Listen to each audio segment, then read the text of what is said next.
Clay വെച്ചിട്ട് ഇതുപോലത്തെ ക്യൂട്ടായ decor ഉണ്ടാക്കിയാലോ?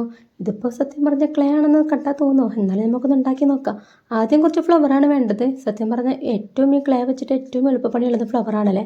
അപ്പോൾ ഞാൻ കുറച്ച് വൈറ്റ് ഫ്ലവർ ഉണ്ടാക്കിയിട്ടുണ്ട്. ഇനിയിപ്പോൾ അതിൻ്റെ ഉള്ളിലൊരു യെല്ലോ കളർ ബോൾസും വെച്ച് ഒന്ന് ഫ്ലവറിൻ്റെ ഒരു ഷേപ്പൊക്കെ ആക്കി കൊടുത്തിട്ടുണ്ട്. അങ്ങനെ കുറച്ചധികം ഫ്ലവർ ഞാൻ ഉണ്ടാക്കിയിട്ടുണ്ട്. വൈറ്റും പിങ്കും എല്ലാം കൂടെ മിക്സ് ആയിട്ടുള്ള കുറച്ച് ഫ്ലവർ ഉണ്ടാക്കിയിട്ടുണ്ട്. പിന്നെ നമുക്ക് വേണ്ടത് കുറച്ച് തേനീച്ച കുട്ടന്മാരെയാണ്. അതിന് ഞാനൊരു യെല്ലോ കളർ ക്ലേ ഇതുപോലെ ഒന്ന് തേനീച്ചോട്ട് ഷേപ്പാക്കി. പിന്നെ ചിറക് വെച്ച് കൊടുത്തു. പിന്നെ ഒരു ബ്ലാക്ക് പെന്നുകൊണ്ട് കണ്ണും മൂക്കൊക്കെ വെച്ച് കൊടുത്തു. പിന്നെ നമുക്ക് ഏതെങ്കിലും അടപ്പെടുത്ത് അതൊക്കെ ഒരു കറക്റ്റ് അളവിലൊന്ന് കട്ട് ചെയ്തിട്ട് നമ്മൾ ഉണ്ടാക്കി വെച്ച ഫ്ലവറൊക്കെ ഒന്ന് ഒട്ടിച്ച് കൊടുക്കുക. പിന്നെ നമ്മുടെ തേനീച്ചക്കുട്ടന്മാർ ഇതുപോലെ സൂചി വെച്ചിട്ട് ഒന്ന് കോർത്തെടുത്തിട്ട് അതും ഒന്ന് കെട്ടി സെറ്റാക്കി കൊടുക്കുക. പിന്നെ നമ്മൾ ഫ്ലവർ ഒന്നായിട്ട് ഒട്ടിച്ചു കൊടുക്കുക. ബാക്കി വന്ന 2 തേനീച്ച നമുക്ക് ഇതിൻ്റെ സൈഡിലും ഒന്ന് ഒട്ടിച്ചു കൊടുക്കുക. അങ്ങനെ നമ്മുടെ വർക്ക് ഇവിടെ കംപ്ലീറ്റ് ആയിട്ടാ. എങ്ങനെയുണ്ട്? കുറച്ച് ക്യൂട്ടൊക്കെ ആയില്ലേ? കാണാനൊക്കെ ഒരു ഭംഗിയില്ലേ?